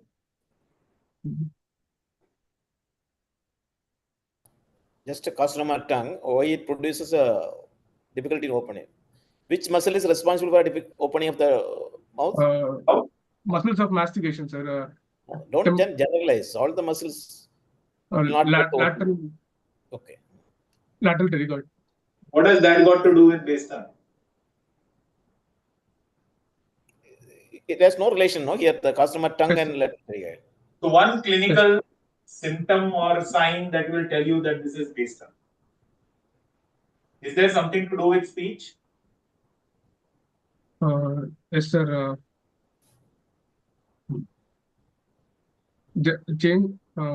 Difficulty in disarticulation, the speech. There is a particular type of speech that happens in base tongue.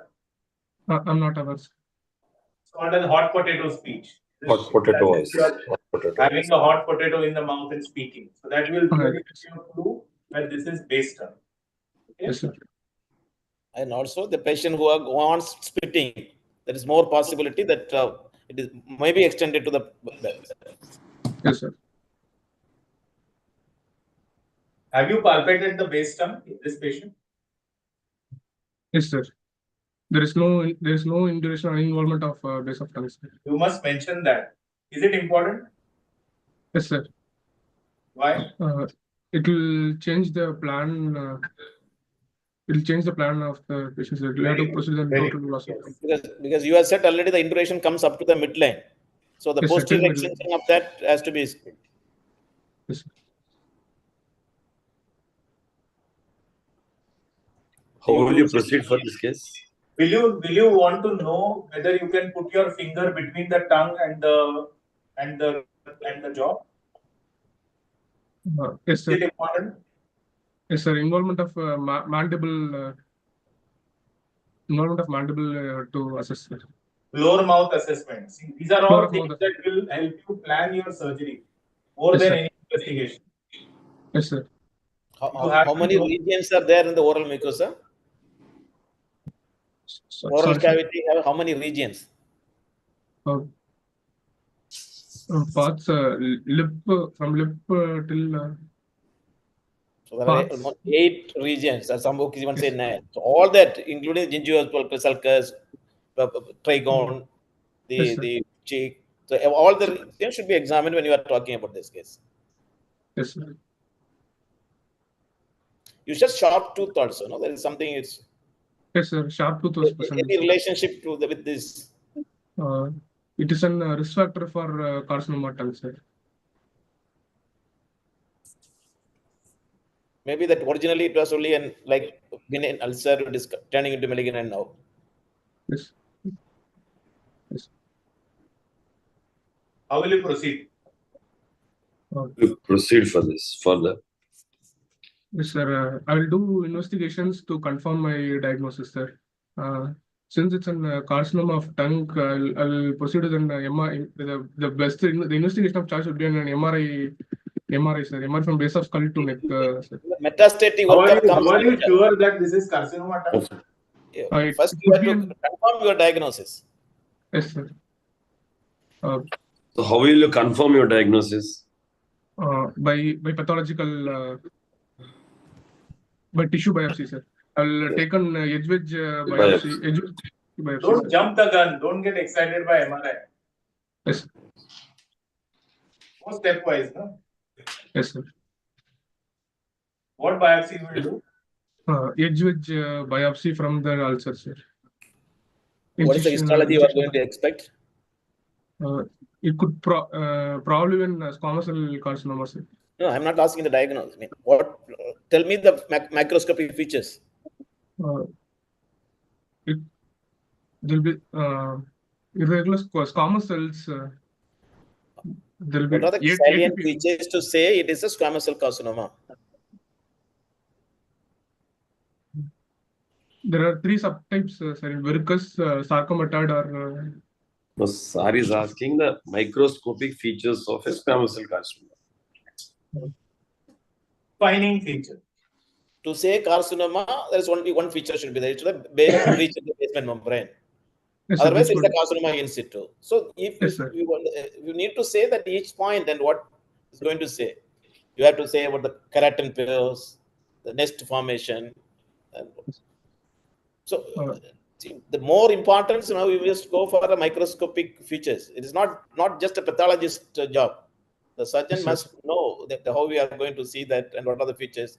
Because now with the change of keratinized and non-keratinized epithelium tumors are coming in, and we need to understand that more.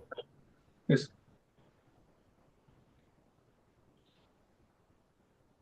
So next, what investigation you will do? You have done a biopsy. It is a squamous cell carcinoma. Next, what you will do? I'll do an MRI from base of skull to neck to confirm the extent of my lesion, sir. To confirm the extent of my lesion. Why not CT? Why MRI? In MRI, we can assess the extent of the lesion better. So soft tissues better assessed by MRI, and also the remaining of the tongue we can assess the volume of the tongue, sir. After surgery, by giving adequate clearance, we can assess the volume, post-operative volumes, normal tongue we can assess. In your history, there is one history which mandate that examination of the MRI.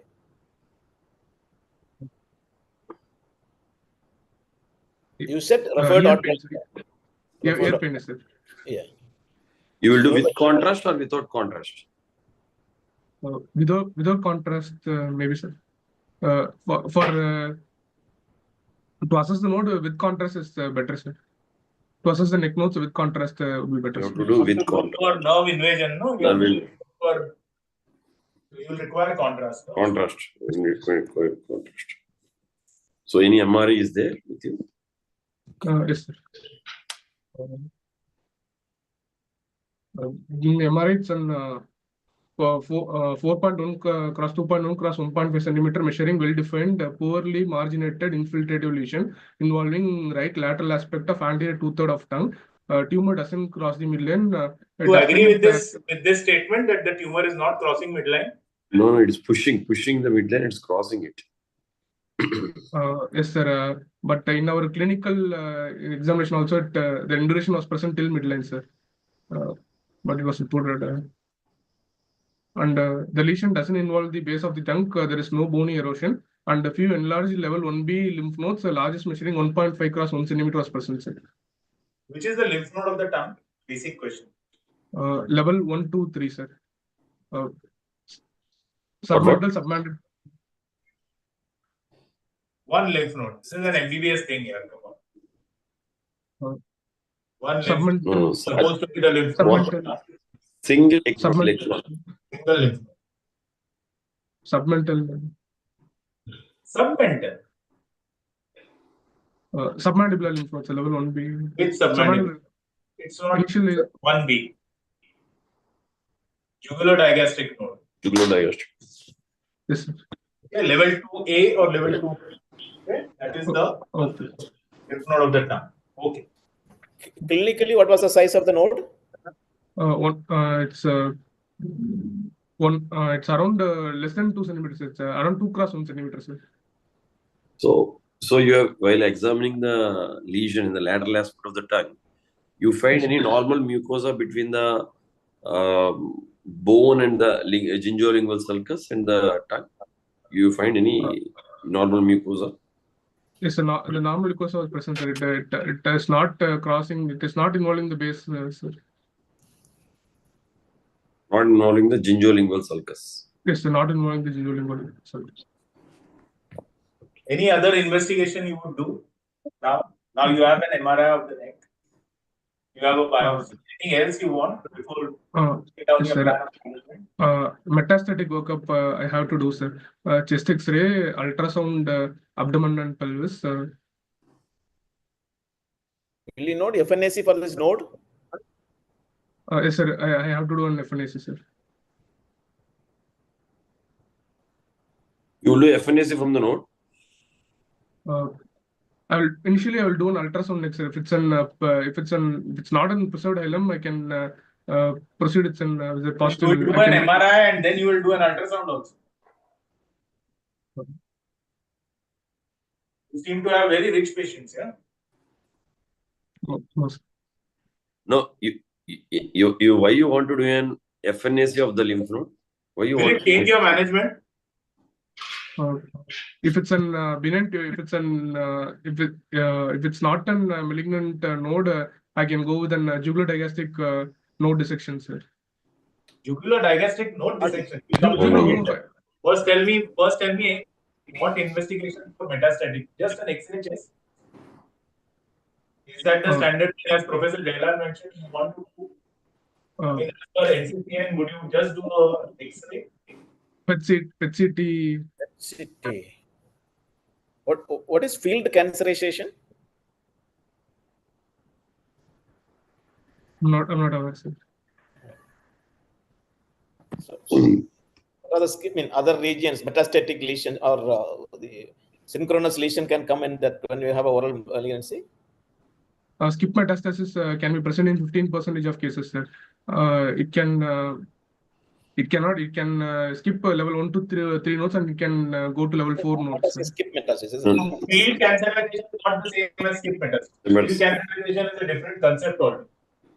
Yes, sir. It has nothing to do with skip metastasis.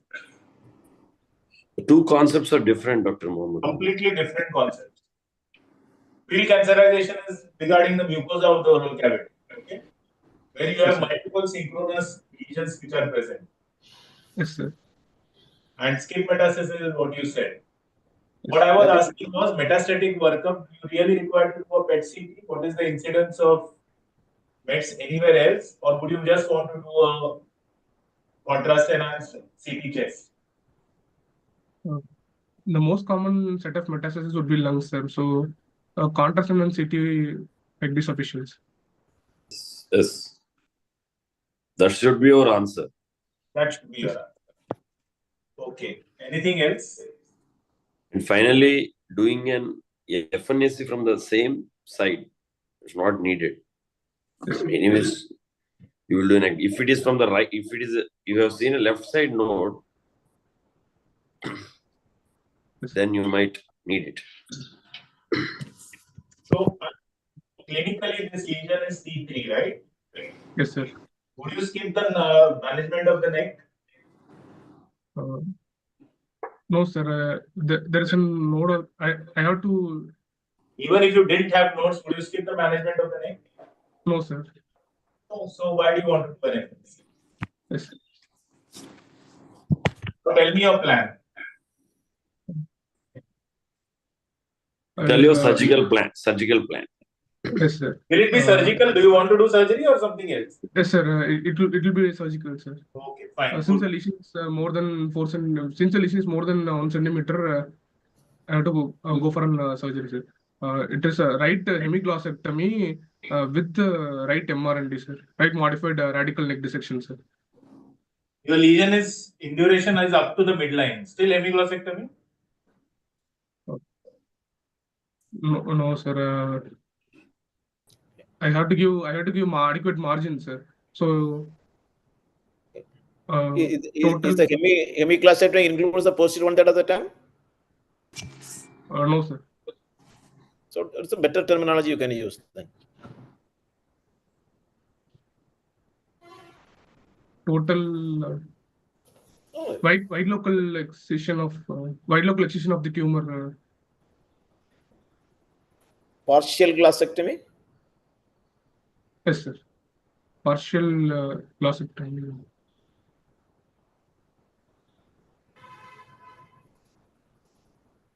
With MRND. What is MRND? It's modified radical neck dissection, sir. It is preserving any one of these three structures: spinal accessory nerve, sternocleidomastoid, or internal jugular vein, sir.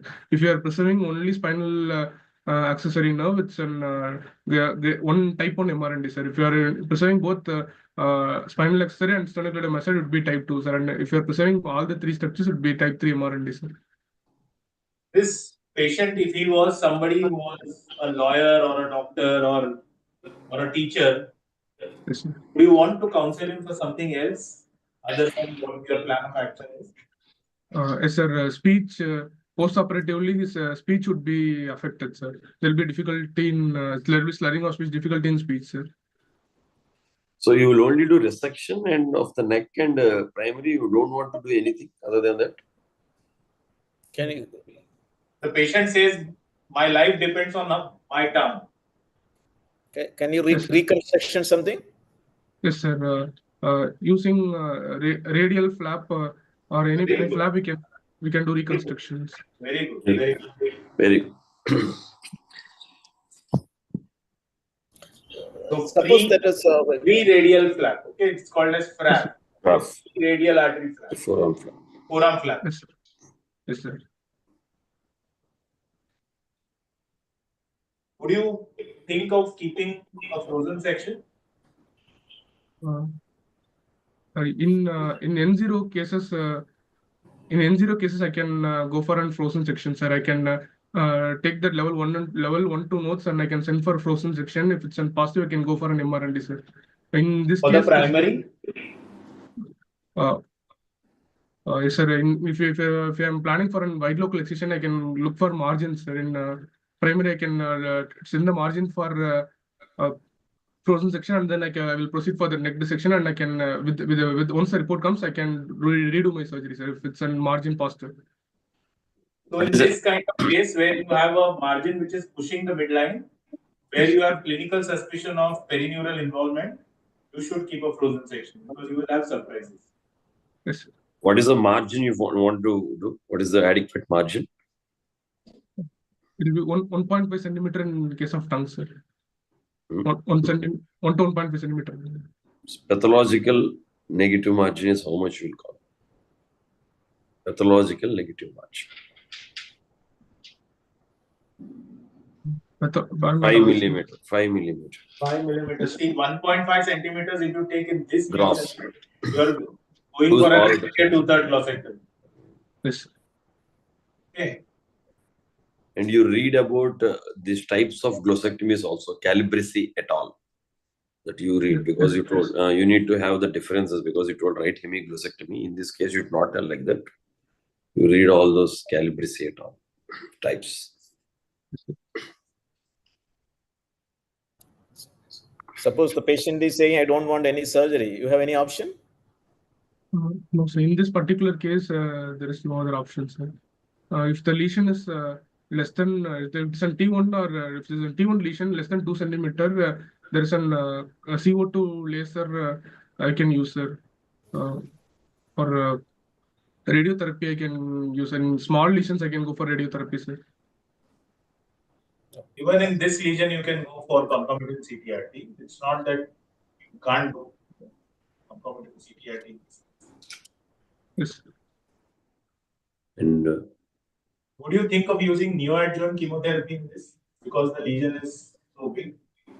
No, sir. In squamous cell carcinoma, I don't think. I'm not aware, sir. I'm not aware there's any role. It can be used. Yes.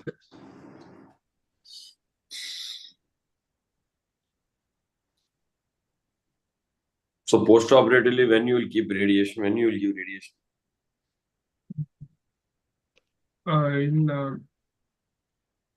If there's more than 10 notes, nodal node positive, I have to do one adequate. I have to take 15 notes. If there's more than 10 notes positive, or if the margins are positive. In case of margin, more than 10 nodes positive. More than 10 nodes. I couldn't probably recollect, sir. Any node positivity.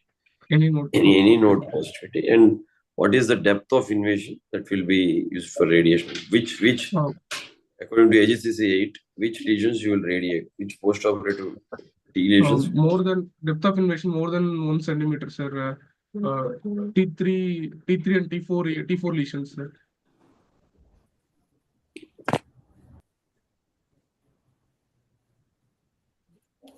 Depth of invasion. More than 10 millimeter. No, even the staging, it comes, no? Even right from the stage 1, yes, sir, T1. Stage 1, yes, sir. T1 is less than 5 millimeters, sir. T2 is 5 millimeters to less than 10 millimeters, sir. And T3 is more than 10 millimeters. Suppose you have a large ulceroproliferative lesion. What will be the depth? How will you measure the depth? You have a ulceroproliferative lesion, large lesion. Yes, sir. Feel for the where do you measure the depth? The summit of the ulceroproliferative lesion? No, sir. Near the normal tongue. See, T lesion includes both the size and the depth of invasion. Yes, sir. Both it is included, not only the depth of invasion, but also the size. So yes, once, sir. you revise, once you revise everything, while you go to this thing. Yes, sir. T1 would be less than 2 centimeters, sir. T2 must be 2 to 4 centimeter or any size with the depth of invasion more than 5 millimeters, sir. And T3 lesion would be more than 4 centimeter or any lesion with depth of invasion more than 1 centimeter, sir.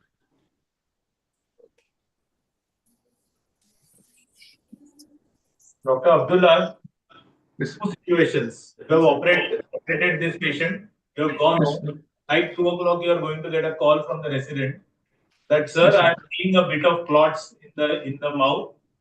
The patient has spit out a lot of blood. What is your first reaction? What will you do? I have to shift the patient to theatre. So there could be a bleeding from my post-operative site, sir. There's some disc of aspiration. What is the most common thing to bleed? The tongue, the margin from which I have sutured the tongue, sir. Margin? Clots, lot of blood.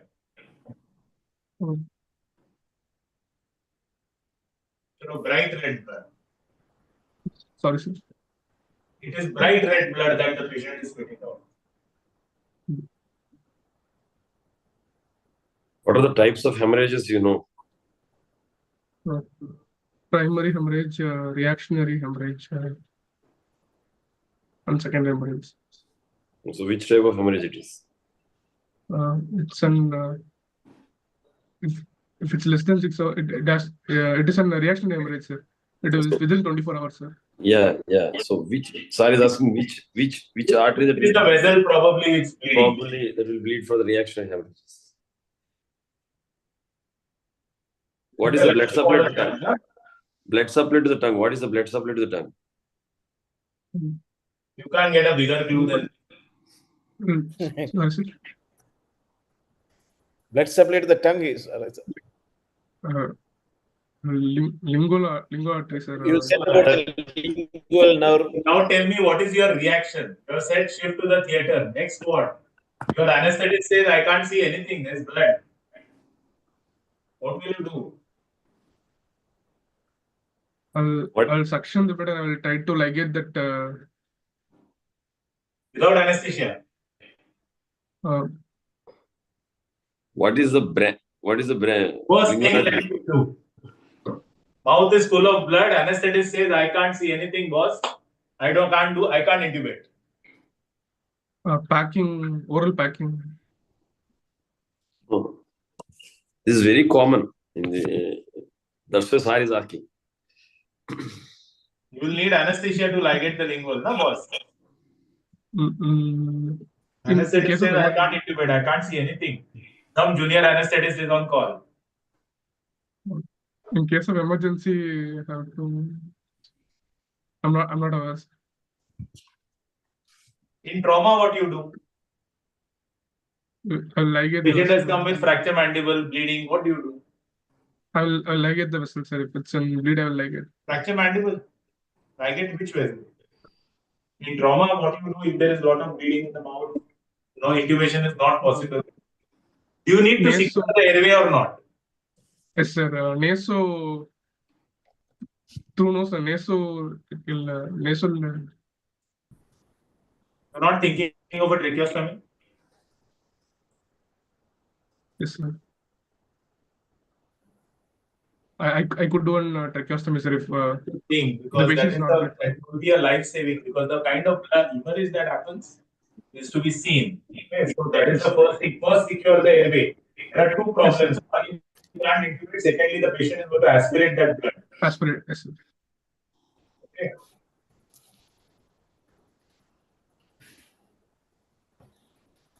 What are the causes of a secondary hemorrhage? Due to infection, if any ligation slippage. So how will you prevent a secondary hemorrhage? What are the counseling that you will do when you discharge the patient?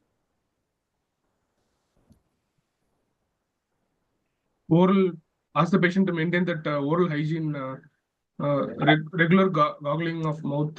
Very good. Yes. Very good. Oral hygiene, especially for these patients, it's extremely important. Yes.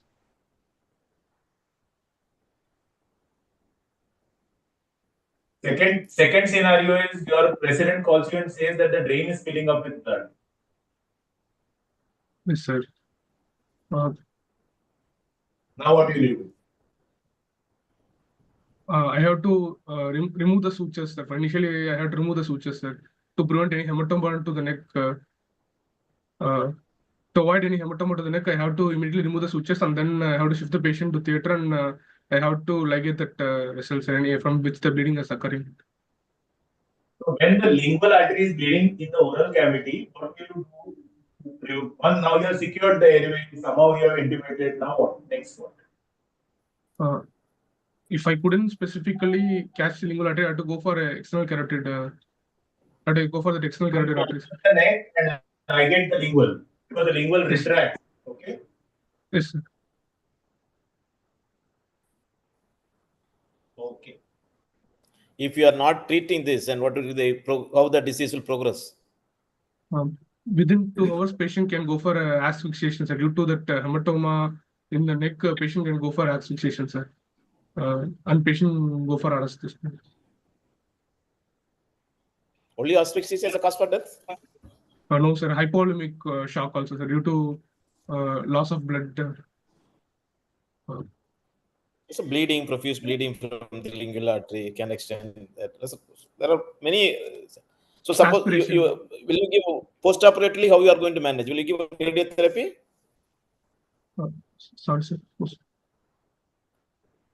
Post-operative management, how you are going to Sir is asking what will you do post-operatively? Histopath shows a 4 centimeter tumor infiltrating more than 6 centimeters, 6 millimeters with 3 nodes positive with extranodal extension C. What is your plan? I'll go for an radiotherapy.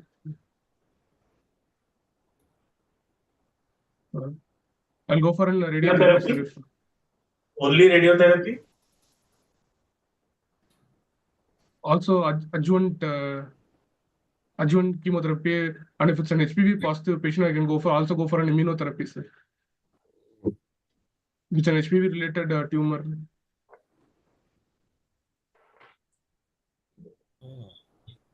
As of now, in the adjuvant setting, there is no rule of immunotherapy. Okay? Yes. So it is only in the either in the neoadjuvant setting or in the palliative setting. The second thing is that to give concomitant. The right word is concomitant chemoradiation. Concomitant chemoradiation, yes, sir. Okay, what is concomitant? How do they give? Do you know that? I don't expect, but if you know, it will be a credit. Okay. Which one will be given first? How is it given? I'm not aware, sir. So as surgeons, we should be aware. You should always follow. Otherwise, it is just that you just send the patient to the oncologist and forget about it. No. Should always be aware. So 5 days of radiation, 1 day of chemotherapy. That is what is concomitant over 6 weeks. Okay. Yes, sir. Drug use is cisplatin based. Yes. Very good. Suppose you are given a radiation to the patient in a post period, and when you are following, what are the things you will follow? The patient can develop xerostomia, complications that of is local changes you do. Any other lesion you look for? Osteoradionecrosis of jaw. Patient can develop pathological fractures. No, when you are discussing about carcinoma of the thyroid, you will ask for the radiation history. Yes, sir. Is there any significant on here? Yes, sir. It's an childhood radiation, maybe. History of prolonged radiation to neck could be a risk factor for carcinoma. Similarly, here when you are giving a radiation, is it prone for developing malignancy? Thyroid? No, sir. You should have that in your mind when you are going for a review of the patient. You should look for not only on the local lesion, the surrounding area, because the area of the radiation can have some effect on that. Yes, sir. Will you do the prophylactic neck dissection? Suppose there is no node is there. Yes, sir. I'll go for a level 1, 2, 3 jugulo homohead neck dissection. I will do. If there is clinical and radiology, there is no nodal involvement, sir. In the case of N0 cases, sir. In this patient, when you are saying that the disease is crossing the midline, is there a role of contralateral neck dissection? Yeah, yes, sir. If the disease causes midline, I have to do one bilateral MRI. You have to do a staging neck on the opposite side. Okay. Yes. There is nothing like a jugular digastric neck dissection. What are the types of neck dissection that you know? Radical neck dissection, modified radical neck dissection, selective neck dissections. So it is either a supraomohyoid neck dissection or a modified radical neck dissection. Okay. Yes.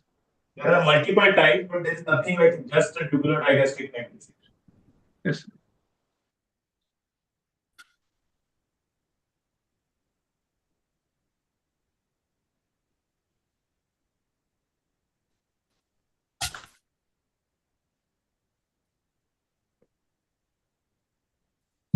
How do you follow up this patient? Post-operatively, this speech therapy, how to give lifestyle modification things, how to give speech therapy, and then the patient taking orals, patient for deglutition also the patient how to teach them exercise, sir. Once the patient once the patient comes back normal, I have to look for the histopathology, sir. Many margin positivity and nodal involvement, and then follow up with sir.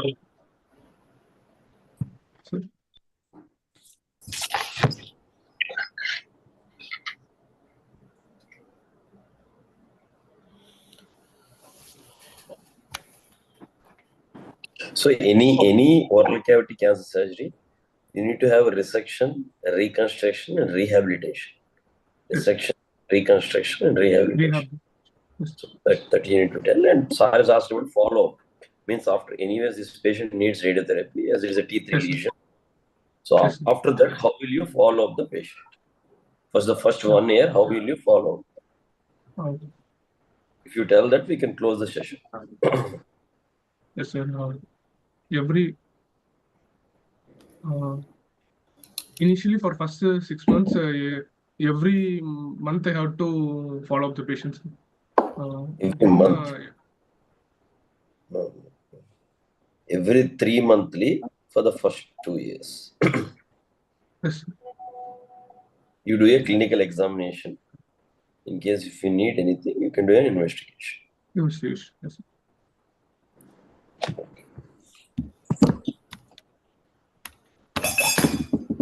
Yeah, Mohammed, I think we can close. And if you have any question, you can ask.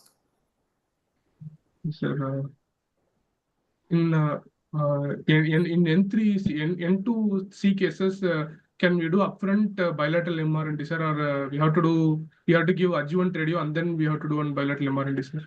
In next N2C, sir, bilateral nodal involvement. If it is a resectable thing, you can do a bilateral modified radical neck dissection. Yes. If anything not resectable, you can give, like it is fixed to the IJV, it's a large node. If you can't able to do R0 resection, then you can give neoadjuvant chemotherapy. Cisplatin, 5-fluorouracil, and paclitaxel. Docetaxel. Sure. So, thank you, Dr. Sheikh Abdullah. And we have Dr. Kanna sir and Dr. Suresh Kumar sir joining. Would you like to give any comments, sir, before we call a close? Okay. Thank you, Dr. Sheikh Abdullah, and I thank Dr. Saravanan sir also for permitting you to present a case today. I thank Jailal sir, all the senior faculty for today, Dr. Anil. I could see Dr. Suresh joining us. Probably he has some other issues, and Dr. Sahai sir, and all the other senior faculty for joining this evening. We look forward for yet another Friday with a brand new case. Thank you very much. Next week, we are having a case of mass abdomen, and probably both will be GA cases. So good luck to you, and we look forward for meeting you in the coming Friday. Good night, everyone. Thank you, faculty. Good night. Thank you, sir. Thank you, sir. Calling the session a close. Good night. Good night, sir.